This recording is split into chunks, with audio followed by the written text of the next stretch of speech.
সুপ্রিয় দর্শক শ্রোতা, বিয়ন্ড দ্য ডেল্টার আজকের অনুষ্ঠানে আপনাদেরকে স্বাগতম। দর্শক শ্রোতা, 5ই আগস্ট পরবর্তী সময়ে আমরা আজকে অন্তর্বর্তীকালীন সরকারের সময়ে অবস্থান করছি। আমাদের এই নতুন বাস্তবতায়, বাংলাদেশের রাজনৈতিক সমীকরণে এই নতুন বাস্তবতায় আমরা দেখছি মব জাস্টিস বা আইন নিজের হাতে তুলে নেওয়ার একটি কালচার তৈরি হয়েছে। এই বিষয় নিয়ে আজকে আমাদের আলোচনা অনুষ্ঠান, এবং সেই আলোচনা অনুষ্ঠানে আমাদের সাথে উপস্থিত আছেন দুজন অতিথি। আজকের এই দুজন অতিথি আমাদের অনুষ্ঠানকে সামনে এগিয়ে নিয়ে যাবেন। আমাদের সাথে উপস্থিত আছেন ডক্টর মোহাম্মদ ইকবাল মাসুদ খান, উদ্যোক্তা ও চিকিৎসক। একই সাথে আমাদের এখানে উপস্থিত আছেন ইসমত শারমিন এরিন, আইন কর্মকর্তা। আপনাদের দুজনকে আজকে আমাদের অনুষ্ঠানে স্বাগতম। আমি প্রথমেই ডক্টর ইকবাল মাসুদ খান, আপনার কাছে জানতে চাই, আমাদের এই নতুন বাস্তবতায় বা সমাজের যে এই নতুন বাস্তবতা, সেখানে মব জাস্টিস বা বর্তমান প্রেক্ষাপটে আইন নিজের হাতে তুলে নেওয়ার এক ধরনের বিষয়বস্তু আমরা দেখছি। সেই প্রেক্ষাপটে আপনার মন্তব্য জানতে চাচ্ছি, এবং এর থেকে আমাদের উত্তরের উপায় কি সেটা জানতে চাচ্ছি। ধন্যবাদ সারোয়ার আমাকে এই অনুষ্ঠানে আমন্ত্রণ জানানোর জন্য। মূলত মব জাস্টিস আপনি যেটা বললেন যে আইন নিজের হাতে তুলে নেওয়া, এই যে প্রবণতাটা, এটা আসলেও কোনো সিভিল সোসাইটিতে অ্যাকসেপ্টেবল হতে পারে না। যে এটা এক নম্বর কারণ, বাই সিভিল আমরা যখন বুঝি যে আইনের শাসন থাকতে হবে, এবং আইনের শাসন যখন বিদ্যমান থাকে তখন কিন্তু মব জাস্টিস যে কালচারের কথাটা আপনি বললেন, সেটার কিন্তু প্রাদুর্ভাবটা এরকম হয় না। এখন আমি যদি অ্যাজ আ প্রফেশনাল যদি বলি, তো যখন মব জাস্টিসের প্রবণতাটা বিদ্যমান থাকে তখন দেখা যাবে যে অ্যাজ আ ডক্টর আমি যখন একটা সেবা দান করতে যাব, অথবা কোনো জটিল কোনো বিষয়ে কোনো রোগীকে অথবা কোনো ব্যক্তিকে অথবা কোনো অ্যাটেন্ডেন্টকে যখন কাউন্সিলিং করতে যাব, অনেকগুলো বিষয় আছে যেগুলো আমি হয়তো বা এই কালচারের ব্যাপ্তি যদি না থাকতো আমি অ্যাট ইজে বলতে পারতাম। কারণ কি, তখন আমি জানতাম যে হ্যাঁ, আমরা যেহেতু মানুষ, ভুল মানুষের হতেই পারে, তো সেই ভুলগুলার বলার বা অ্যাড্রেস করার একটা জায়গা থাকে। তো সেই জায়গাটা কারা? Law enforcement এজেন্সিসগুলা। মব জাস্টিসের প্রাদুর্ভাব তখনই হয় যখন ল অ্যাডমিনিস্ট্রেটিভ অথরিটিসরা যারা থাকে তাদের যে দুর্বলতাগুলো যখন বেরিয়ে আসে, তখন কিন্তু মানুষ নিজের জাস্টিসটাকে নিজেই হাতে তুলে নেয়। সাম্প্রতিক সময়ে আপনি যদি দেখেন, আমাদের বিভিন্ন হাসপাতালে দেখা যাচ্ছে যে চিকিৎসার অবহেলা বা অন্য কোনো কারণে আমরা দেখছি একটি গ্রুপ অফ পিপল সেখানে যাচ্ছে, চিকিৎসকদের উপর হামলা করছে বা হাসপাতাল ভাঙচুর করছে। তো এই বিষয়টা তো এই বিষয়টা আপনি কিভাবে দেখেন? আপনি তো একজন উদ্যোক্তা। এখন হাসপাতাল প্রাইভেট হোক সরকারি হোক, চিকিৎসক তারা প্রফেশনালস, তারা কখনোই চাবে না যে তাদের কাজের ভুল বলবো না, এখানে তাদের কাজের অনেক সময় দেখা যায় যে স্বাভাবিক প্রক্রিয়াটাই আপনার দীর্ঘায়িত হয়।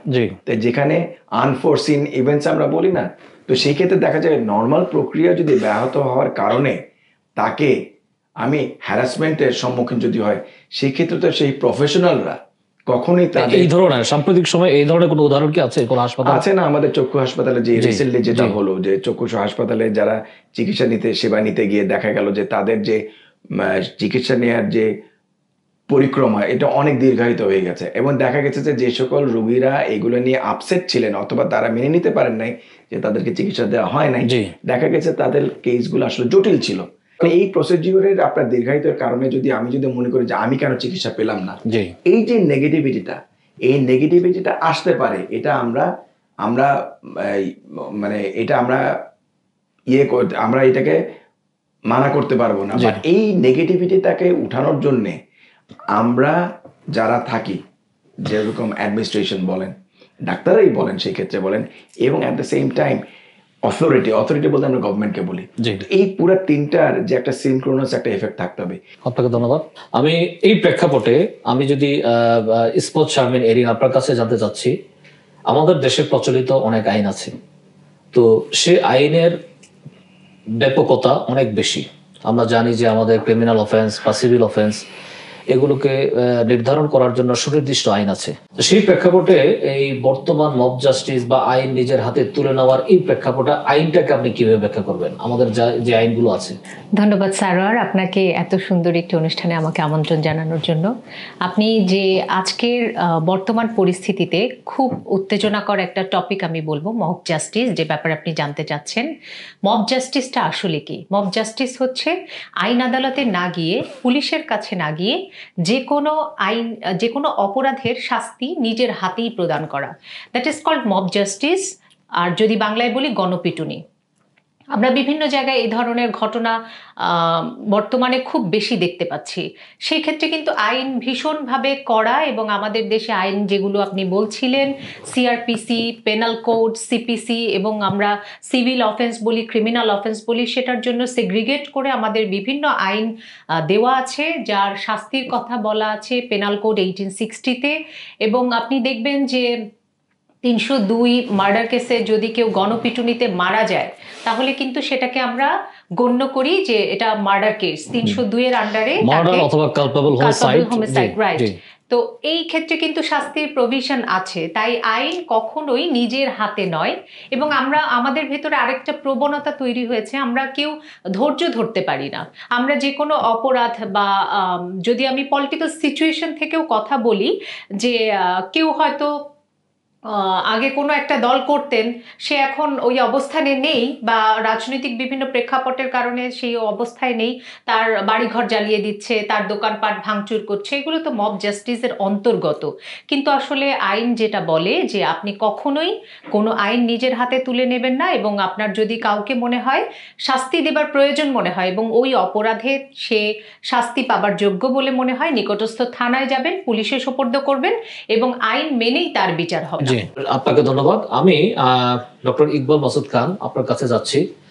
আপনার কাছে আমার দ্বিতীয় প্রশ্ন, যে আমরা তো পাশ্চাত্যে, কানাডা, ইউএসএ অথবা ইউরোপিয়ান দেশগুলোতে আমরা দেখি, আমরা তাদেরকে সভ্য সমাজ বলে বিবেচনা করি। তো সভ্য সমাজ বিবেচনার মূল কারণটা হচ্ছে তাদের আইনের শাসন। তো তারা যদি আইনের শাসনটা নিজেদের দেশে প্রয়োগ করে বা নাগরিকদের উপর প্রয়োগ করে সভ্য হতে পারে, আমরা এখানে আইনের শাসনটা প্রয়োগ করে আমরা নিজেদেরকে সভ্য তৈরি করে তাদের মতো করে অর্থনৈতিক উন্নয়ন বা সামাজিক সাম্যতা, এই বিষয়গুলোতে আমরা যেতে আমাদের কেন কষ্ট হচ্ছে? একজন নাগরিক হিসেবে আপনার কি মনে হয়? আসলে এই মব কালচারের যে ফেনোমেনন, যেটা এটা তো মূলত 50 বছর না বলে, এটা তো আপনার যখন এই বিপ্লবের আগে যে ঘটনাটা, তখন কিন্তু এতটা প্রিভ্যালেন্স ছিল না। তো এখনকার প্রেক্ষাপটে আমরা জানি যে ইতিহাস যদি আমরা দেখি, যে কোনো একটা বিপ্লবের পরবর্তীতে যেই সরকারই আসুক না কেন অথবা যে অবস্থানে বিদ্যমান করে না কেন, মব জাস্টিসের একটা প্রাদুর্ভাব দেখা যায়। তো এই জিনিসগুলাকে এইগুলোকে অ্যাড্রেস করার দায়িত্ব হচ্ছে গিয়ে by the administrators, so call the government. তো এখন দেখা যাচ্ছে যে আমাদের দেশে ইনফ্যাক্ট আমরা এখনকার প্রেক্ষাপটে দেখি যে কিছুটা হইলেও আইন প্রয়োগকারী সংস্থা অথবা যারা ল এনফোর্সমেন্ট এজেন্সি যারা আছে, তাদের কিছুটা দুর্বলতা আছে। এবং এটার জন্য যে কারা বা কেন এই উইকনেসটা ডেভেলপ করেছে, সেটার জন্য আমি বলবো যে গভর্নমেন্টের উচিত যে ল এনফোর্সমেন্ট এজেন্সি যারা আছে তাদের সাথে কমিউনিকেট করে, তাদেরকে রিঅ্যাসিওর করে, তাদের ভিতরে আপনার সেলফ কনফিডেন্সগুলো আগের লেভেলে নিয়ে আসার দায়িত্ব কিন্তু এটাকে গভর্নমেন্টের উপর বসে, number 1। Number 2, as civil society addresses যে না, তার অধীনে অথবা একটা সোসাইটিতে যখন এই জনসমষ্টিগত তারা বসবাস করে, এই যে আপনার আইনকে মেনে চলা অথবা আইনের প্রতি যে একটা শ্রদ্ধা, এটা কিন্তু একটা fundamentals of any civil society. এইটা কিন্তু আসে আপনার শিক্ষা থেকে, এডুকেশন থেকে। তো এখন আমি বলবো যে এইটাও একটা চর্চা করার অথবা গভর্নমেন্টের উচিত যে নাগরিকদের জনসচেতনতা করা। কারণ হচ্ছে মব জাস্টিসের সবচেয়ে বড় যে মানে খারাপ দিক, যেটা অনেক সময় দেখা যায় অনেক ইনোসেন্ট লোকরাই কোনো আনফোরসিন কারণে তারা ভিকটিম হয়ে যাচ্ছে, এবং দেখা যায় যে ফেটালিটি পর্যন্ত হয়ে যাচ্ছে। তো এই জিনিসটা এতটা খারাপ, তো এইটাকে এই এখনকার যে প্রারম্ভিক যে পর্যায়ে আছে, এই পর্যায়ে যদি আমরা যদি প্রতিহত যদি না করতে পারি, এবং তাহলে দেখা যাবে যে ললেসনেস আস্তে আস্তে কিন্তু বাড়তি। এখানে আপনি একদম সঠিকভাবেই বলেছেন যে আস্থাহীনতার কারণেই হয়তোবা আমাদের এই আইন নিজের হাতে তুলে নেওয়ার প্রক্রিয়াগুলো বা এই ধরনের কালচার আমাদের সোসাইটিতে তৈরি হয়েছে। আপনার কথায় একটা বিষয় ছিল, সেটা হচ্ছে যে আইনকে প্রয়োগ করার যে বিষয়টি, আমি আপনার কাছে জানতে চাই, আইন তো আছে 144, 145, এডিএম কোড, আপনি যা বলছেন সবই আছে, তারপরও আমরা দেখছি বর্তমান প্রেক্ষাপটে মানুষের মধ্যে এক ধরনের অস্থিরতা এবং যে যেভাবে পারছে ফ্ল্যাট দখল করা, বাসা দখল করা, বাসায় আক্রমণ করা, এই প্রক্রিয়াগুলোকে আমরা কিভাবে এই আইনের মাধ্যমে কি থামাতে পারবো, নাকি আমাদের জনসচেতনতার তৈরির একটা বিষয় আছে? আচ্ছা, এটা আসলে খুব গুরুত্বপূর্ণ একটা ব্যাপার। সেটা হচ্ছে, একে তো আমাদের আইন আছে, কিন্তু আইনের প্রয়োগটা সঠিকভাবে হচ্ছে না, এটা একটা ব্যাপার। আরেকটা ব্যাপার হচ্ছে জনসচেতনতা। অজ্ঞতার কারণে অনেকে তো আইনটা পড়তে পারেন না, তো সেই ক্ষেত্রে তাকে আসলে জানানোর প্রভিশন কি? এটা হতে পারে স্থানীয় পর্যায়ে, আমরা মসজিদে যেমন খুতবার একটা প্রভিশন আছে, জানেন যে প্রতি জুম্মায় খুতবা দেয়, সেই ক্ষেত্রে একটা জনসচেতনতামূলক স্পিচ হতে পারে রিগার্ডিং এই জবরদখল বা ট্রেসপাসের ব্যাপারে, এটা হতে পারে। স্কুল কলেজে অনেক সময় পেরেন্টসদের একটা সেমিনার হয় বা পেরেন্টস মিটিং হয়, সেই ক্ষেত্রে ছোট্ট একটা ব্যাপার, আসলে আমরা চাইলেই কিন্তু সংস্কার করতে পারি, আমরা চাইলেই কিন্তু সমস্যার সমাধান আমাদের হাতেই আছে। আইন যেহেতু আছে, আইন প্রয়োগটা আসলে হচ্ছে না, বা ডিলে হচ্ছে, বা কারো চাওয়াতে হচ্ছে না, এই ব্যাপারগুলো ঘটছে। জি জি জি, আপনাকে অসংখ্য ধন্যবাদ। আমি ডক্টর ইকবাল মাসুদ খান, আমরা তো দীর্ঘ আলোচনা করলাম মব জাস্টিস নিয়ে বা এই প্রক্রিয়াগুলো নিয়ে আলোচনা করলাম। এখন একজন নাগরিক হিসেবে, একজন উদ্যোক্তা হিসেবে এই পর্যায়গুলোকে এই অতিক্রম করার বা একটা সোসাইটিকে মব জাস্টিস বা আইন নিজের হাতে তুলে নেওয়ার মতো বাস্তবতা থেকে দূরে রাখা এবং সঠিক পর্যায়ে নিয়ে যাওয়ার জন্য আপনার পরামর্শটুকু কি? আসলে এটার উত্তরটা কিন্তু অনেক ব্যাপক।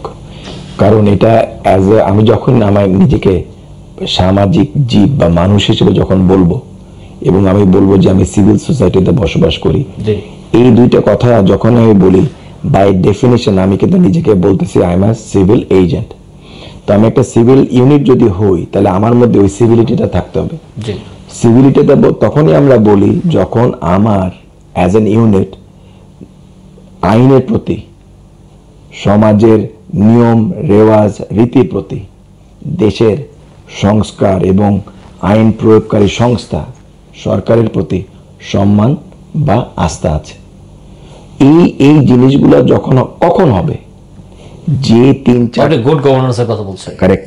তো গুড গভর্নেন্স তখনই আসবে যখন আমাকে সরকার অ্যাজ আ হোল তার যে মেকানিজমস যেগুলো আছে, এর মধ্যে থেকে আইন বলেন, আইন প্রয়োগকারী সংস্থা বলেন, ইন্ডিভিজুয়ালস যারা ডিল করেন, তাদের মধ্যে যখন দেখা যাবে যে আপনার আনবায়াসড জাজমেন্ট অথবা অ্যাক্টিভিটিস শো করবে, কেবলমাত্র তখনই কিন্তু আমার ওই দেশের সমাজ বলেন, রীতি রেওয়াজ বলেন, আইন বলেন, তার উপর একটা আস্থা আসবে। জি, আপনাকে অসংখ্য ধন্যবাদ। আপনার কি মনে হয় যার বিভাগ যদি স্বাধীনভাবে কাজ করে, তাহলে এই বিষয়গুলো আরো অনেক বেশি নিয়ন্ত্রিত হবে, এটাকে আপনি মনে করেন কিনা? আমরা তো বিচার বিভাগের স্বাধীনতা এনেছি এবং 2007 সালে, রাইট? তো বিচার বিভাগ আলাদা হয়ে কাজ করবে, সেই চিন্তাধারা থেকে আইনের ছাত্র হিসেবে আমি, আপনি, আমাদের সকলের সেই চাওয়া। সেই সাথে আমি একটা জিনিস এখানে অ্যাড করব সারোয়ার, সেটা হচ্ছে আমার কাছে মনে হয়েছে এটা আসলে হাই টাইম যে এখন শ্রেণী কক্ষের পাঠ্যপুস্তকেও বেসিক আইনগুলো ইনক্লুড করা। মানে আমার কাছে মনে হয়েছে যে ছাত্ররা যে বয়স থেকে, আমরা বয়ঃসন্ধির কথা যদি বলি, সেটাও কিন্তু এখন আমি দেখেছি পাঠ্যপুস্তকে আমাদের সময় থেকেই ক্লাস 6-এ অন্তর্ভুক্ত ছিল। তো যে সময়টাতে ইয়াং জেনারেশন, টিনেজার, ওরা যখন বোঝে, মতামত প্রকাশ করে এবং ওরা মনে করে ওরাই যেটা বলছে, ওরা যেটা বুঝতে পারছে সেটাই সঠিক, এবং যার একটা ইফেক্ট কিন্তু এই মব জাস্টিস, আমি যেটা বলছি সেটাই সঠিক, রাইট? তো সেই ক্ষেত্রে আমার কাছে মনে হয় এই ম্যান্ডেটরি এডুকেশনের একটা, আমরা যেমন অর্থনীতি, পৌরনীতি, ধর্মকে পড়ছি, সো সেই ক্ষেত্রে আইন একটা ব্যাপার, প্রাথমিক যে আইনগুলো এবিসি, যেটা না হলেই না একজন সুস্থ স্বাভাবিক স্টুডেন্ট বলেন, নাগরিক হিসেবে গড়ে উঠতে গেলে যে আইনগুলো দরকার, সেই আইনগুলো সম্বলিত একটা পাঠ্যপুস্তকে একটা বই করা যেতেই পারে। আর আরেকটা বিষয় হচ্ছে বিচার বিভাগের স্বাধীনতা, খুব কঠিন একটা প্রশ্ন। অবশ্যই চাইব বিচার বিভাগ যেন স্বাধীনভাবে কাজ করে এবং বিচার বিভাগ কোনোভাবেই প্রলোভন দেখিয়ে বিচারে কার্যে বাধাগ্রস্ত কেউ না করুক, সেটাই আসলে চাওয়া থাকবে। আইনের ছাত্র হিসেবেও যেমন চাওয়া, ঠিক তেমনি আমিও তো কখনো কোনো না কোনোভাবে ভুক্তভোগী, কোনো না কোনো বিষয়ে আমি একজন ভিকটিম। তো অবশ্যই চাইব যে মব জাস্টিস এই জিনিসটাকে যেন আর ত্বরান্বিত না করা হয় এবং বিচার বিভাগকে স্বাধীনভাবে কাজ করতে দিয়ে সামাজিকভাবে আমাদের যে দায় আছে, সেই দায় থেকেও আমরা আসলে মব জাস্টিসকে এনকারেজ করছি না। বিচার বিভাগের স্বাধীনতার মাধ্যমে আমাদের এই মব জাস্টিস থেকেও আমরা ফেরত আসি, ছোট ছোট আইনগুলোকে আমরা জনসচেতনতার মাধ্যমে মানুষের মাঝে, ইয়াং জেনারেশনের মাঝে ছড়িয়ে দেই। সেইভাবে আসলে আমার মনে হয় এই কালচার থেকে আমরা কিছুটা উত্তরণ পেতে পারি। আপনাকে অসংখ্য ধন্যবাদ। খুব সংক্ষেপে যদি আপনারা মানে আমাদের দর্শকদের উদ্দেশ্যে বলতেন যে ভবিষ্যৎ বাংলাদেশে আইনের শাসন দ্বারা আমরা কি ধরনের একটি কল্যাণ রাষ্ট্রে রূপান্তরিত হতে পারি, খুব সংক্ষেপে। আমি প্রথমে ডাক্তার ইকবাল মাসুদ খানকে বলছি। যেটা আমি আমার কিছুক্ষণ আগে যেটা বললাম যে গুড গভর্নেন্স অথবা গুড গভর্নমেন্ট হলে খালি হবে না, যেখানে ন্যায় বিচার বিদ্যমান এবং দ্রুত বিচারের কার্যকারিতা থাকবে, সেই দেশে নাগরিকরা বিচারিক কার্যক্রমের উপরে আস্থাভাজন হবেন এবং শ্রদ্ধাশীল হবেন।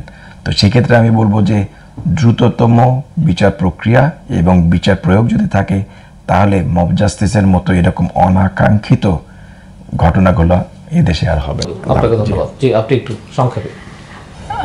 আমি আসলে ইকবাল ভাইয়ের সাথে একদমই একমত প্রকাশ করছি যে আমাদের আইন প্রয়োগকারী সংস্থাগুলো এবং আইন যেখান থেকে আমরা জাজমেন্ট পাই, কোর্টের এই প্রসিজারগুলো যদি একটু দ্রুততম বিষয়ে, যদিও অনেক মামলা থাকে, আমরা জানি অনেক ঘটনা থাকে যেগুলো আসলে দ্রুততম বিষয়ে করা সম্ভব হয়ে ওঠে না, তারপরও এখানে যদি একটু সংস্কার করার কোনো প্রভিশন থেকে থাকে সেক্ষেত্রে হওয়া উচিত। এবং যদি সেটা হয় আসলে, তাহলে মানুষের, ভাই যেটা বললেন, যে আস্থা ফিরে আসবে এবং আইনের প্রতি শ্রদ্ধাশীল, আইনের প্রতি আস্থা যখনই মানুষের ফিরে আসবে, তখনই কিন্তু আমরা আমাদের সামাজিক জীব হিসেবে দায় থেকেও বেরিয়ে আসতে পারবো এবং আমরা কল্যাণকর একটি রাষ্ট্রে আমাদেরকে নিয়ে যেতে পারবো বলে আশা করি। আপনাদের দুজনকে অসংখ্য ধন্যবাদ আজকে এত সুন্দর একটি আলোচনা করার জন্য। সুপ্রিয় দর্শক শ্রোতা, মব জাস্টিস কখনোই আমাদেরকে কোনো কল্যাণের পথে নিয়ে যাবে না। মব জাস্টিস আমাদেরকে অন্ধকারের দিকেই ধাবিত করবে। জাতি হিসেবে, নাগরিক হিসেবে আমাদের দায়িত্ব হচ্ছে মব জাস্টিসের মতো এই ধরনের একটি বেআইনি বিষয় থেকে বিরত থাকা এবং আইনের প্রতি শ্রদ্ধাশীল হয়ে একটি কল্যাণমূলক রাষ্ট্রের দিকে নিজেদের দেশকে এগিয়ে নিয়ে যাওয়া। সেই পথে আমরা সকল নাগরিক শক্তিশালী ভূমিকা পালন করব, এই প্রত্যাশায় আপনাদের সবাইকে স্বাগতম জানিয়ে বিদায় নিচ্ছি।